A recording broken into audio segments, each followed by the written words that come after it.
जी viewers, आज की video में हम लोग बात करेंगे कि छोटे बच्चों के एतमाद को कैसे बढ़ाया जाए, उनके एतमाद को चार चाँद कैसे लगाए जाएँ। तो सबसे पहले हमें बच्चों के एतमाद को बढ़ाने के लिए उनकी हौसला अफ़ज़ाई करनी होगी। हर वो काम जो वो खुद करते हैं, करने की कोशिश करते हैं और कुछ ना कुछ काम कर लेते हैं, उस छोटी-सी नन्ही-मुन्नी कामयाबी पर हमने उनकी हौसला अफ़ज़ाई करनी है, उनकी तारीफ़ करनी है ताकि उन्हें अपने ऊपर यकीन आए और उन्हें ये महसूस हो कि वो अब काम को बेहतर अंदाज में कर सकते हैं। ये चीज़ उनके दिमाग में एतमाद को बढ़ाती है। इसके साथ-साथ हमने बच्चों को उनकी उम्र के मुताबिक ज़िम्मेदारी देनी है।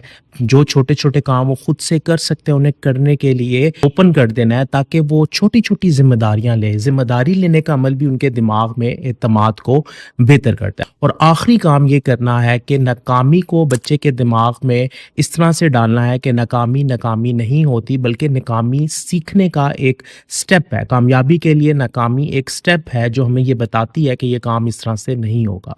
ये अमल बच्चों के अंदर से डर को निकालता है और उनके एतमाद को बेहतर करता है, क्योंकि नाकामी का डर बच्चों के एतमाद को खा जाता है। तो ये 3 काम करके आप अपने बच्चे के एतमाद को शानदार बना सकते हैं।